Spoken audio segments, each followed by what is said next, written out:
Hola, muy buenas, ¿cómo están? Espero que anden todos muy bien. Mi nombre es Claudio, yo soy psicólogo clínico y el día de hoy les voy a estar hablando sobre 5 claves sobre el miedo o 5 características que el miedo tiene. ¿Sí? Se animan a quedarse hasta el final, se van a sorprender.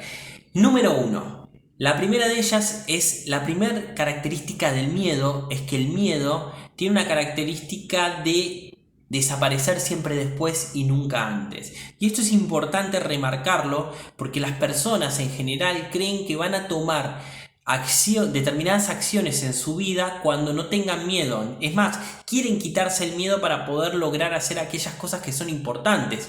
Por ejemplo, ir y dar un examen, por ejemplo, ir a una entrevista de trabajo, por ejemplo, tomar un avión a una ciudad que quieren, etcétera. Y en última instancia empiezan a postergar esas acciones porque les da mucho miedo. Cuando hacen esto están esperando que el miedo se vaya para poder enfrentar esas situaciones temidas. ¿Y qué ocurre? El miedo no desaparece. El miedo siempre desaparece después. Si alguna vez tuvieron la circunstancia, por ejemplo, de tener mucho miedo o ansiedad frente a un examen e ir y animarse y darlo, después cuando volvieron de dar ese examen seguramente se sentían mucho más tranquilos.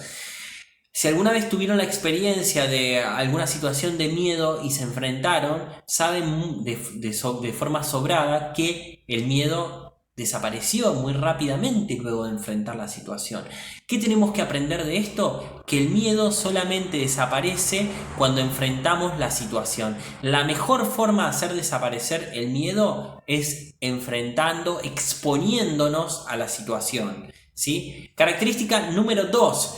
¿Por qué las personas no se exponen? Uno podría decir. Y tiene que ver con esta característica número 2, que es que las personas creen que el miedo se va a mantener de forma indefinida. Es decir, cuando se exponen la van a pasar mal de forma indefinida y que la van a pasar no solo mal, peor de forma indefinida. Quiero decir que creen que el miedo va a crecer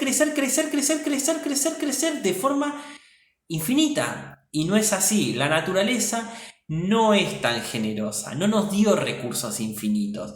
Lo cierto es que cada vez que nos acercamos más a esa situación que le tenemos miedo, ya sea dar un examen, sea conocer a una pareja, sea ir a una entrevista de trabajo, sea viajar en avión, etc. Todos estos ejemplos son tomados directamente de mi experiencia clínica con pacientes. Cuanto más nos acercamos a estas situaciones, más miedo sentimos. Es verdad eso, no es mentira lo que los pacientes manifiestan en general. Sin embargo, si bien tienen razones para creer que esto va a seguir creciendo, la experiencia muestra todo lo contrario. Cuando nos exponemos, el miedo cae. No hay recursos infinitos en el organismo, no nos podemos preparar de manera infinita, indefinida, sino que cuando nos exponemos al principio nos da mucho miedo y el primer momento en esa situación la pasamos mal, sentimos esas sensaciones en el cuerpo tan desagradables de miedo, pero lo sentimos durante un tiempo. Después se produce un fenómeno que se llama habituación, o como lo decimos en la vida cotidiana, acostumbramiento. Terminamos acostumbrándonos. Después de estar un rato en esa misma situación, las sensaciones empiezan a bajar, a bajar, a bajar, a bajar y nos empezamos a acostumbrar, ¿sí? Ese esfuerzo duró un ratito, pero después la ganancia fue mucho mayor. Punto número 3. Cuando las personas en general creen que va a crecer de manera indefinida el miedo, creen que se van a sentir peor y creen que esto no va a cambiar, ¿qué hacen? Evitan las situaciones, se escapan, se van de las situaciones. Si tengo que dar un examen no me presento, si tengo que ir a una entrevista de trabajo aviso que me siento mal. Si tengo que viajar en avión para ir a un lugar que tengo ganas de conocer, lo postergo. En fin, todo un montón de comportamientos evitativos que nos alejan de cosas que queremos, pero nos hacen sentir un poquito mejor, en principio parecería ser. Nos calma esa fiera interna que tenemos que llamamos miedo. Todas esas sensaciones desagradables parecen desaparecer cuando evitamos estas situaciones temidas. Sin embargo, después nos encontramos con otro problema, que es que en general las situaciones que evitamos por miedo después se generalizan muchas veces. Y cualquier estímulo que, digamos, anticipe que podría acercarse esa situación que nos generaba miedo, nos va a despertar sensaciones parecidas de incomodidad. Vamos a poner un ejemplo concreto. Si por ejemplo yo evito dar un examen porque me genera mucho miedo exponerme a esa circunstancia y no me presento y voy aplazando las fechas, y con eso me siento un poquito mejor porque no me da tanto miedo, estoy más tranquilo. Pero un día viene un familiar a mi casa y me pregunta cómo voy con el examen, ya me empiezo a sentir incómodo. Ya no es el examen solamente, también es que me lo pregunten. Es decir, ese estímulo que anticipa el otro empieza a adquirir también propiedades similares de generar mi incomodidad y miedo. Y después, pasado cierto tiempo de que me lo pregunta cada vez que viene a mi casa, ya no me siento mal solamente con que me lo pregunte. También cuando sé que va a venir ese familiar porque anticipa que me lo va a preguntar. Entonces, cada vez tengo que evitar más cosas. Primero evitaba el examen, después evito el examen, que me pregunten cosas, invitar a ese familiar, etcétera, etcétera, etcétera. Es decir, el miedo crece, no se reduce. Lo que en principio parecía que lo hizo desaparecer por medio de la evitación de escaparme, hizo que empiece a ser cada vez más amplio el miedo. Por lo tanto, yo cada vez empiezo a tener menos vida, porque ahí empieza el punto número 4. 4 o 3, ya me perdí un poquito la cuenta. Que es justamente la ausencia de miedo no es sinónimo de bienestar. La ausencia de miedo no es sinónimo de que nosotros realmente estemos conforme con la vida que tenemos. La ausencia de miedo no es sinónimo de lo que comúnmente se le suele decir felicidad. Todo lo contrario. A ver, nos sentimos más tranquilos, nos sentimos más relajados, no sentimos las sensaciones feas, pero en general, ¿qué ocurre? Que las personas cuando evitan situaciones que les generan miedo, evitan las situaciones de miedo, pero también evitan lo valioso y las consecuencias reforzantes que hubiera tenido exponerse a esas circunstancias de miedo. Voy a poner un ejemplo concreto para que lo entendamos en términos prácticos. Cuando yo no me presento un examen, es cierto, me siento más tranquilo, pero también me pierdo de poder tener las consecuencias reforzantes de tener ese título que es tan importante para mí, de tener aprobada la materia que tenía ganas de aprobar. Cuando no me presento a una cita con una pareja que quiero conocer o una persona que me gusta mucho, es cierto, me siento más tranquilo, pero también me pierdo las consecuencias reforzantes y eso tan valioso como, por ejemplo, conocer a esa persona que tanto me gustaba y poder formar un proyecto con esa persona. O cuando, por ejemplo, evito viajar en avión porque me da mucho miedo, también es cierto, me siento más tranquilo. Sin embargo, también me pierdo, junto con eso, la posibilidad de conocer ese país que desde hace tanto tiempo quiero conocer y conectar con esas consecuencias de poder que hubiera tenido viajar en avión, como pueden ser conocer ese país, vivir en esa cultura, conocer gente nueva, poder cumplir un sueño con expectativas que tenía. Es decir, todo un conjunto de consecuencias reforzantes que en general a las personas las hace mucho más felices. Entonces, ausencia de malestar no es necesariamente presencia de bienestar. Y esto es importante tenerlo en cuenta. Y el punto número 5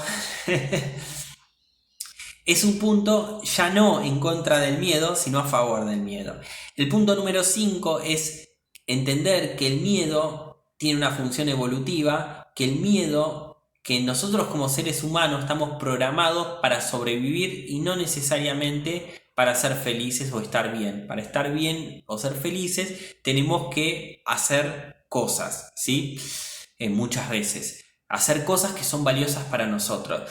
Pero a nivel evolutivo, el miedo tiene una función que es de protección, como les dije antes. Estamos preparados para sobrevivir. Se conserva el miedo, esa alarma interna que tenemos los seres humanos junto con los animales, no solamente los seres humanos.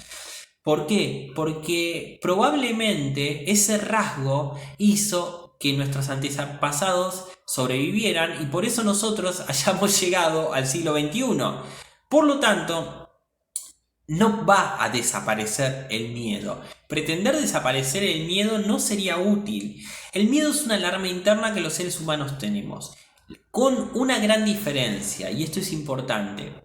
El miedo nos va a proteger muchas veces, pero en el ser humano tiene una característica bastante particular, que no solo reacciona a situaciones de riesgo, digamos, prefijadas, como puede ser el miedo a una serpiente, que uno casi incluso sin saber el nombre de la serpiente le puede generar miedo, sino que también podemos aprender a programar esa alarma interna que tenemos, como si fuera una alarma de incendio que tenemos internamente, que se prende y nos genera malestar, todas esas sensaciones de malestar para alertarnos que tenemos que o atacar o huir muchas veces.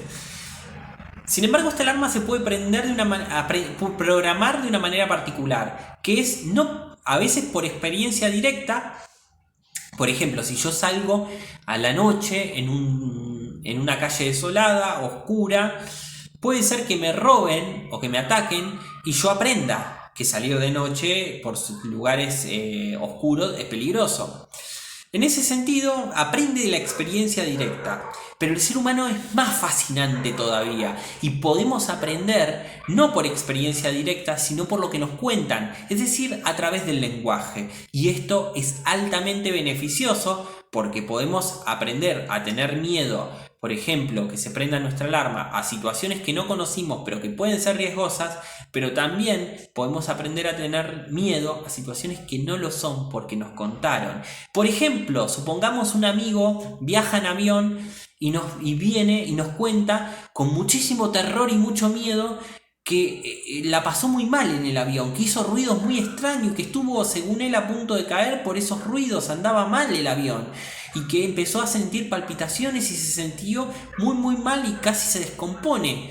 Entonces, ¿qué aprendemos ahí? Aprendemos que los aviones pueden ser peligrosos y que cuando hacen ruido es porque están fallando. Quizás nuestro amigo lo que no sabía es que los aviones, cuando mueven las alas para poder elevarse, tienen que crujir las alas y que son ruidos justamente no de que las cosas andan mal, sino de que andan bien. Pero nuestro amigo no tenía conocimiento de eso. A él se le ocurrió que podía hacer eso, le dio mucho miedo y nos lo comentó a nosotros. Nuestra alarma interna se programó, aprendió que cuando en los aviones empiezan a hacer ruido o se mueven o vibran, es porque están andando mal y están por caer. Nuestra alarma interna aprendió algo nuevo. Esta es la diferencia que tenemos principalmente con casi todos los animales, ¿sí? Y esta alarma interna que se programa, a veces se programa de frente a sucesos que no son riesgosos.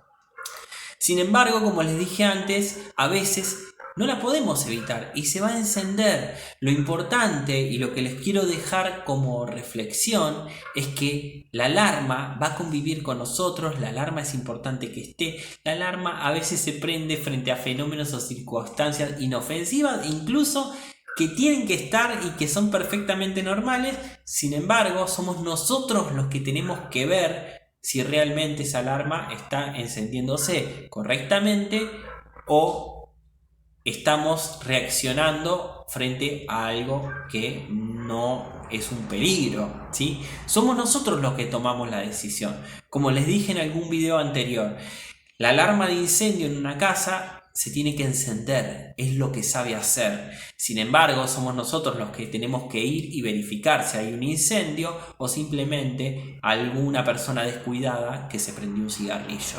Así que bueno, espero que les haya sido de utilidad, espero que les haya gustado este video. Déjenme en el buzón de comentarios cuál es el miedo que su alarma enciende de manera muchas veces irracional.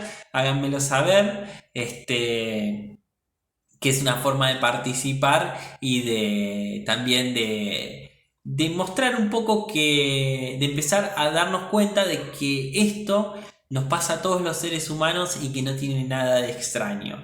Les mando un saludo de todo corazón y nos vemos en un próximo video.